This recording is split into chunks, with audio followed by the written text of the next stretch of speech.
Rema hari ini, Yesaya 61 ayat 1. Roh Tuhan Allah ada padaku, oleh karena Tuhan telah mengurapi aku.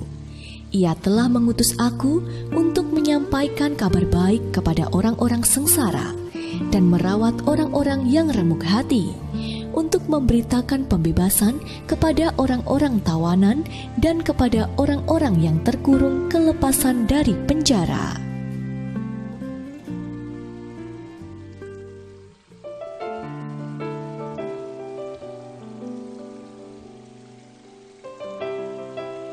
Ayah Fani adalah seorang pendeta dan seringkali ayahnya mengajak Fani ketika akan berkhotbah di luar kota.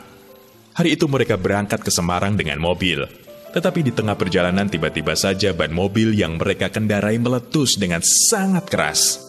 Ayah Fani pun kehilangan kontrol untuk keseimbangan mobil itu, sehingga ia terpaksa harus membanting setir ke kiri jalan agar tidak menabrak kendaraan lain. Akibatnya mobil tersebut menabrak pohon dengan kencang dan mereka sedikit terbanting.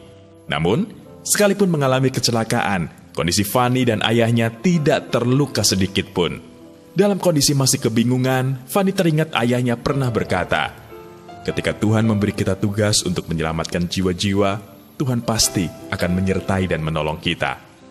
Kisah Fani tidak jauh berbeda dengan kisah Rasul Paulus dalam perjalanannya menuju Roma. Ketika itu kapal yang ditumpangi Rasul Paulus digoncang badai yang sangat dahsyat. Cuaca di laut kala itu sangat buruk. Baik siang dan malam, langit ditutupi awan yang dibawa badai, sehingga orang-orang di kapal itu tidak dapat melihat matahari atau bintang-bintang untuk menentukan arah kapal. Dalam situasi yang sulit itu, Rasul Paulus berkata, "Tetapi sekarang, juga dalam kesukaran ini, aku menasihatkan kamu, supaya kamu tetap bertabah hati, sebab tidak seorang pun di antara kamu yang akan binasa, kecuali kapal ini." Kisah Para Rasul pasal 27 ayat yang ke-22. Paulus tidak perlu khawatir bahwa ia akan mati di laut, sebab Tuhan telah menentukan bahwa ia akan pergi ke Roma dan harus menghadap Kaisar.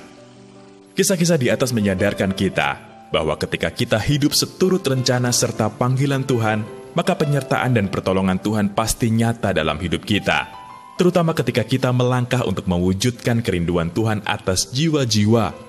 Apapun badai kelam yang tengah menerpa hidup kita, pasti akan dibuahkannya menjadi pelangi kemuliaannya, sehingga kita pun bisa menunaikan mandatnya tanpa halangan yang berarti.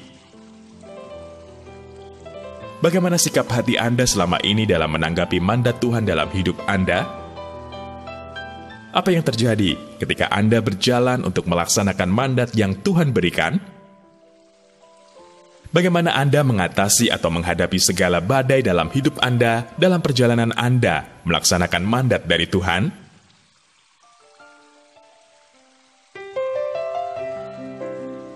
Tuhan Yesus, terima kasih untuk segala kebaikan-Mu bagi kami. Kami bersyukur Engkau memilih kami untuk menerima mandat membebaskan bangsa dari kegelapan. Kami percaya Engkau senantiasa menyertai dan menolong kami, sehingga kami dapat melaksanakan mandat yang Engkau berikan dalam hidup kami. Terima kasih Tuhan. Di dalam nama Tuhan Yesus, kami berdoa. Amin. Tuhan akan menyelamatkan kita, sebab Dia sudah memberikan kita mandat untuk membebaskan bangsa ini dari kegelapan.